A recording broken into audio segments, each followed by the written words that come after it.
Bonjour. Alors aujourd'hui présentation d'une maquette de James Bond. Voilà. Je dois vous avouer que c'est quelque chose que j'aime beaucoup. Moi, les films de James Bond, j'ai vu mon premier film de James Bond en 77, si je me rappelle bien, avec L'espion qui m'aimait. J'avais donc 7 ans. Et 2 ans plus tard, ils ont sorti un film qui surfait, comme d'autres, sur le succès de Star Wars. En 79, ils ont sorti Moonraker. Et il y avait donc cette navette spatiale, très clairement navette spatiale américaine, qui donc était aux couleurs de Moonraker, on va dire. Et il y en avait même plusieurs, hein, carrément, puisque là on voit que c'est quand même la navette numéro 5, je ne sais pas s'il y en avait plus que ça. Je ne vais pas vous raconter le film, de toute façon il n'y a pas grand chose à raconter. En tout cas c'était la période Roger Moore, qui est celle qui m'a permis de découvrir les films de James Bond. Avec le recul, c'est pas très clairement pas ni les films ni le James Bond que je préfère. Je préfère très clairement la période, on va dire, de la fin des années 80 avec Timothy Dalton. En plus, c'est à cette période-là que j'ai pu m'offrir mon premier disque, mon premier vinyle de James Bond, avec un de ses meilleurs films d'ailleurs, Living Daylights. Et après, bah, franchement, avant, comment dirais-je, le James Bond moderne, qui est très clairement celui de Daniel Craig, hein. Moi, c'était franchement aussi les films avec Pierce Brosnan, avec notamment Tomorrow Never Dies, Demain ne meurt jamais, qui pour moi très clairement tenait la dragée haute des films James Bond. Mais on n'est pas là pour parler de mes James Bond préférés, mais plutôt de parler de la raison pour laquelle je me suis acheté cette maquette de navette spatiale américaine aux couleurs de Moonraker. Évoquer quelques souvenirs de la fin des années 70, hein, 79 exactement, et revenir d'ailleurs sur quelques petites choses autour et de la navette spatiale américaine et de cette navette qui apparaît donc dans le film Moonraker. Première chose, tout comme pour la Lotus Esprit, cette voiture, on va dire amphibie, cette voiture sous-marin que je vous ai montré il y a un bout de temps maintenant, qui était une maquette que j'avais achetée exactement pour les mêmes raisons que j'ai acheté cette navette de Moonraker. En fait, la Lotus Esprit, la navette de Moonraker, et bientôt vous verrez que j'ai aussi la maquette enfin de l'Aston Martin DB5. Ces maquettes, je les ai achetées parce que j'ai de très beaux souvenirs et de très grands souvenirs du haut de mes 9-10 ans, du catalogue Corgi que je vous ai présenté là aussi il y a un petit bout de temps. Si vous ne l'avez pas vu, c'est par là. Et dans ce catalogue Corgi, il y avait donc des jouets que j'ai réussi à obtenir au fil du temps, avec bien évidemment donc la Aston Martin DB5 de James Bond avec son siège éjectable, ses armes, son, comment dirais-je, sa plage arrière par balle. Des petites choses comme ça, en petit modèle, en grand modèle. Il y avait donc la Lotus Esprit en grand modèle, en petit modèle. Et il y avait donc cette navette américaine de Moonraker qui existait en gros modèle, qui avait même un satellite qu'on ne voit pas dans le film, mais dans la soute de cette navette, il y avait un satellite dedans. Et la petite version qui avait quand même ses volets qui pouvaient s'ouvrir aussi. Bon, alors bien évidemment, Corgi avait sorti la navette spatiale américaine en normal, pas aux couleurs de Moonraker, mais du coup, ces jouets de Corgi m'ont vraiment marqué. Et j'avais qu'une envie quand j'étais plus jeune, c'est d'avoir l'équivalent en maquette, et évidemment en bien plus gros, quoi. Et ça n'est jamais arrivé. J'ai loupé beaucoup d'occasions d'avoir l'Aston Martin.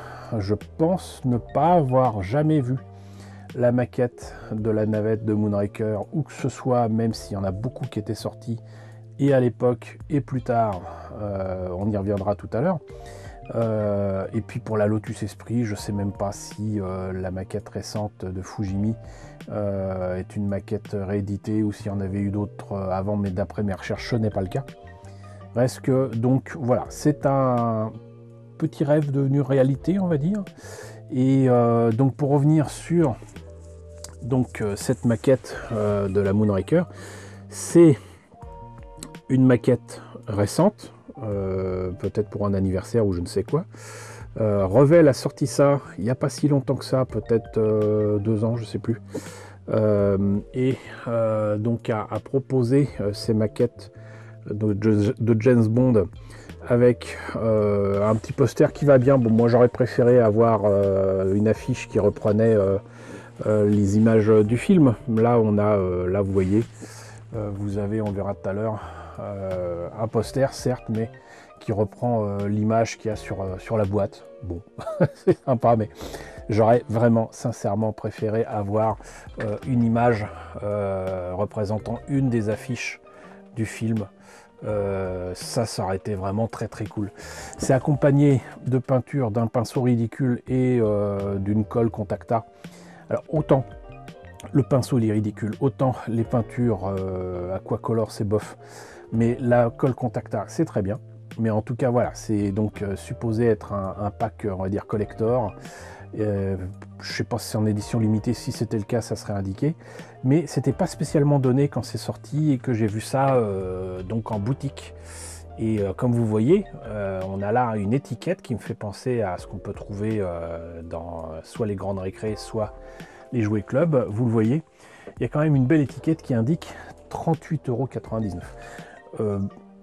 J'aime bien James Bond, j'aime bien Moonraker, mais cette maquette là est une vieille maquette, on va le voir, qu'ils ont tenté de moderniser grâce à des planches de décalco. Là aussi on va revenir dessus, mais bon, ça reste la navette spatiale américaine ou un 144 de base que Revell vend depuis des années, et elle n'a rien, strictement rien d'extraordinaire.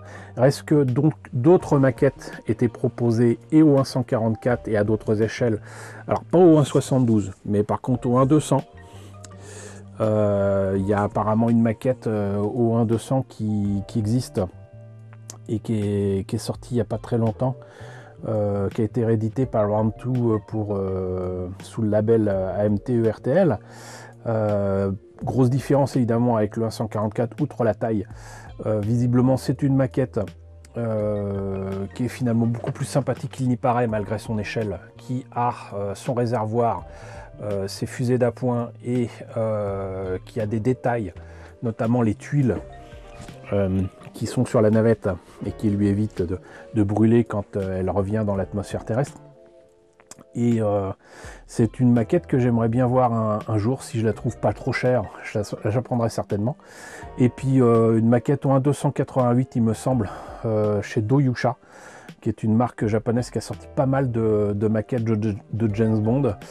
Le fait est qu'il y a différentes maquettes qui étaient déjà sorties, et je vous ai mis quelques images au passage, hein. Mais là, voilà, ça c'est une entre guillemets nouvelle édition, mais avec une vieille maquette. Pour autant, ça devait faire son petit effet sur l'arbre de Noël. J'ai trouvé une image comme ça, c'est sympa de Revell, qui montre que il proposait aussi l'Eurocopter. Au passage d'ailleurs, je ne vous l'ai pas dit, je l'ai noté là, mais je l'ai eu sur Vinted pour 20 €. Voilà, parce que c'est bien d'indiquer le prix réel, mais le prix d'achat, ça peut être pas mal quand même aussi, je pense. Donc, à l'arrière, on voit d'ailleurs un détail qui, pour moi, indique très clairement que c'est une vieille maquette. Ça, c'est un très vieux socle. Je dirais même que ça me rappelle en fait de vieilles maquettes Airfix. Mais reste que ça, c'est un vieux socle. Et c'est vraiment typique des maquettes des années 70-80. Mais on voit que, donc ils insistent sur les détails, où on voit très clairement que les tuiles et les détails sur la carlingue sont très clairement montrés. Voilà, c'est pas juste un effet de style ou un truc sur Photoshop. Les moteurs, par contre, moi je vois d'ici qu'en tout cas, c'est quand même assez épais. Et là aussi typique des maquettes qui manquaient un petit peu de détails de cette époque-là. Et pour finir, très clairement les pièces là, moi je les connais très bien. Je ne l'ai pas encore montré, mais ça correspondra très clairement aussi à la maquette de la navette, une des navettes de Armageddon, qu'il faudra que je me décide à vous montrer, parce que je vous ai montré que la boîte, dedans il y avait l'étoile noire, mais je n'ai toujours pas retrouvé la maquette, donc il faudra que je vous montre ça. Mais voilà, en tout cas, les images annoncent sinon du lourd, sinon des choses assez sympathiques. Il n'y a pas grand chose de plus à montrer sur la boîte. Quelques détails quand même finalement supplémentaires, parce que avec mes recherches j'ai, comment dirais-je, découvert quelque chose qui m'a fait halluciner, parce que c'est une évidence quand on y réfléchit, mais je suis pas spécialement très bon avec les dates comment dirais-je, de l'épopée spatiale humaine. Et il se trouve que j'ai découvert que en 79, quand j'ai vu ce film, mine de rien, la navette américaine n'avait toujours pas volé dans l'espace. Il y avait eu des vols, des essais de faire voler, planer, on va dire, la navette avec un de ses prototypes qui était ni plus ni moins que l'Enterprise. Depuis d'ailleurs un 747 en plein vol.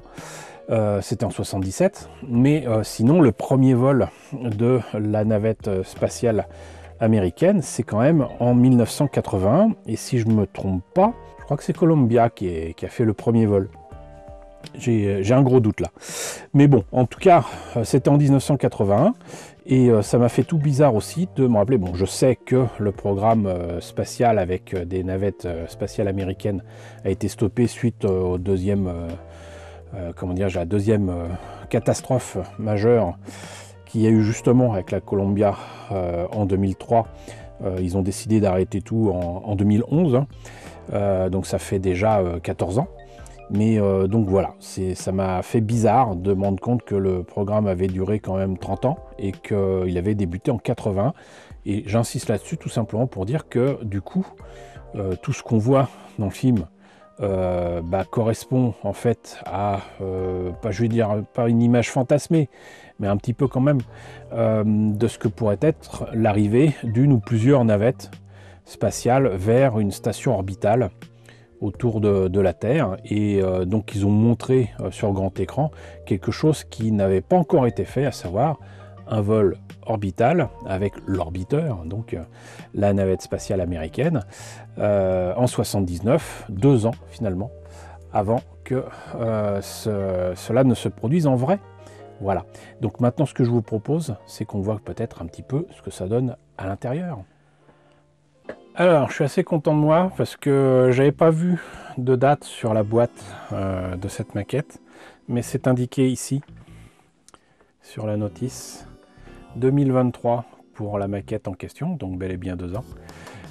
79 pour le film, ça je le savais, et sinon 1962 pour le logo de 007, toujours bon à savoir. Mais avant de vous montrer la notice de montage, juste indiquer que je remercie encore le vendeur Vinted qui m'a vendu ça donc à 20 €, parce que j'ai eu une belle surprise. C'est un, comment dirais-je, c'est un passionné de James Bond et il m'a envoyé avec ça des tonnes de petits, j'allais dire props, mais presque.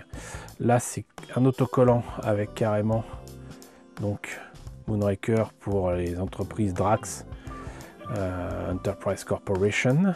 Ça, c'est cool parce que ça, sur un socle de maquette représentant la navette Moonraker, ça va le faire à fond, quoi.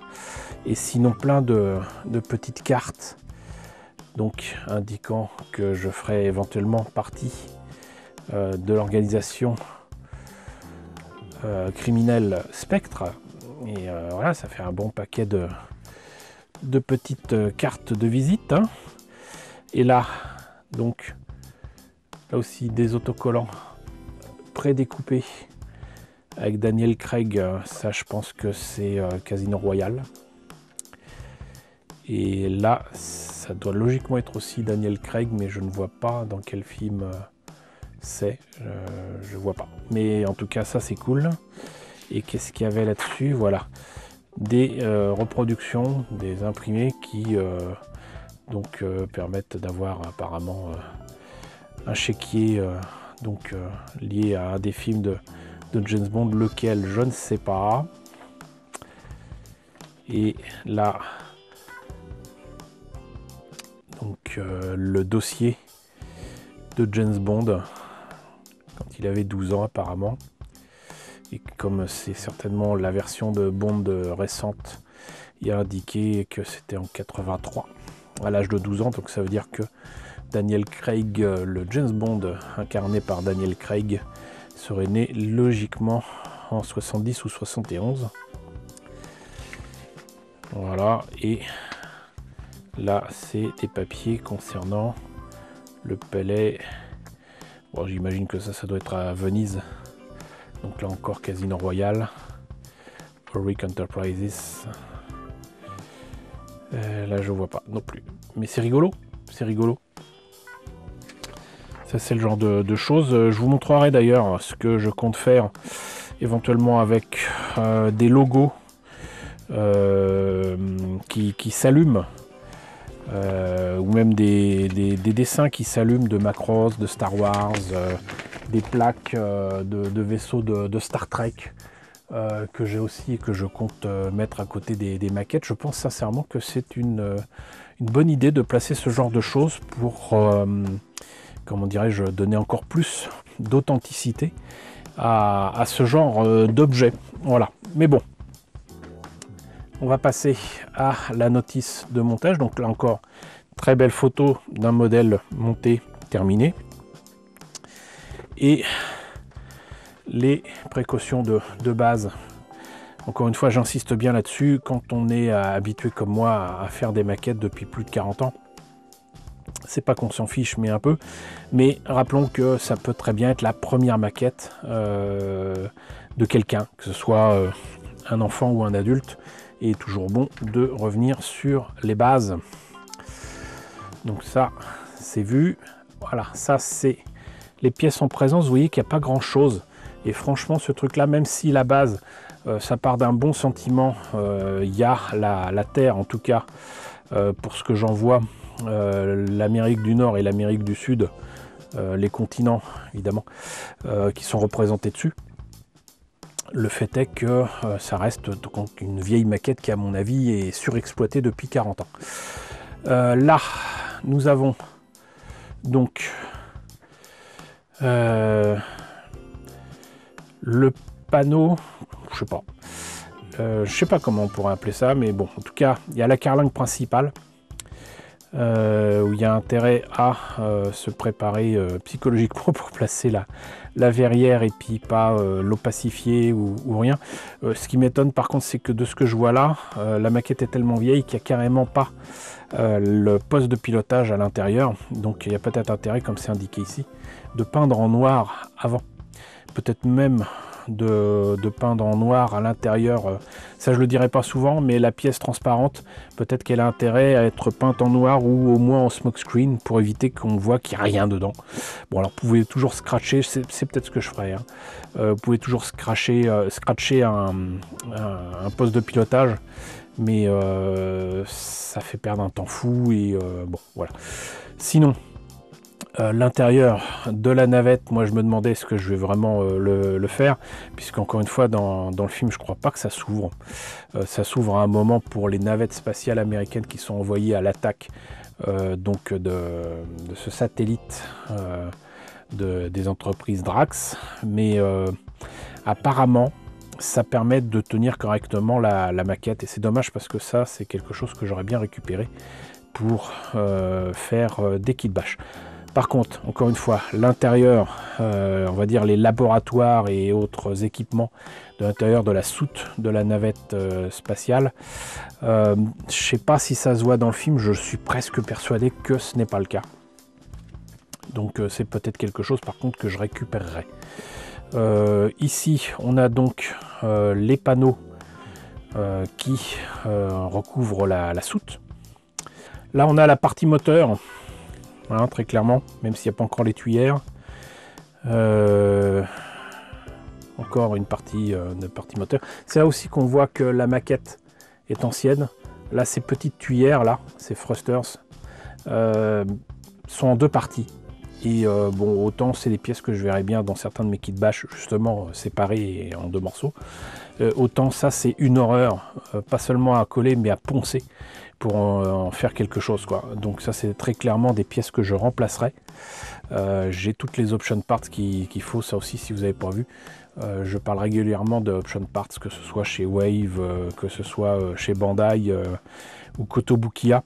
J'en ai parlé assez souvent, donc ça sera remplacé assez facilement. Par contre, les tuyères qui ressemblent beaucoup à la fusée Apollo, je sais plus si on appelle ça des moteurs Saturne, je sais plus. En tout cas, les tuyères y ressemblent beaucoup, et ça serait un peu plus difficile à remplacer, ou alors à scratcher peut-être.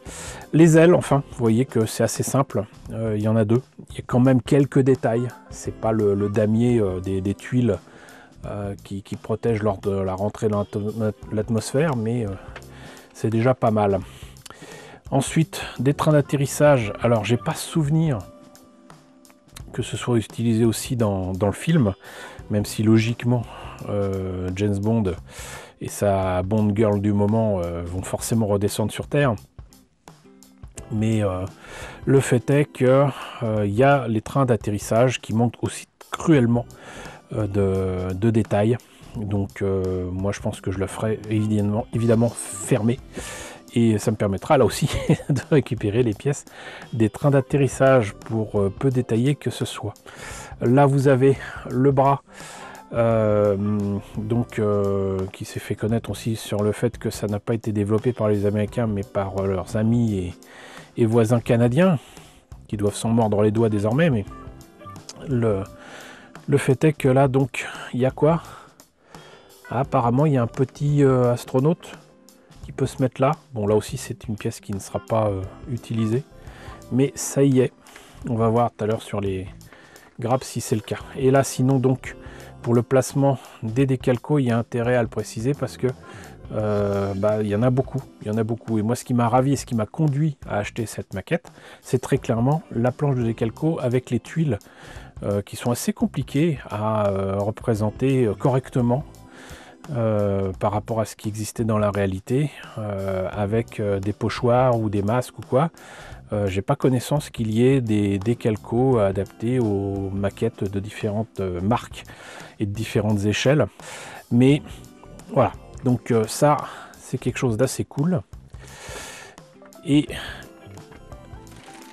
on va en profiter pour montrer ça. Donc du coup, je vous en parlais tout à l'heure, il y a un poster, malheureusement pas du film, ils ont peut-être pas pu négocier les droits, mais de la maquette, avec quand même la représentation de ce satellite de chez Drax avec une navette qui est arrimée dessus.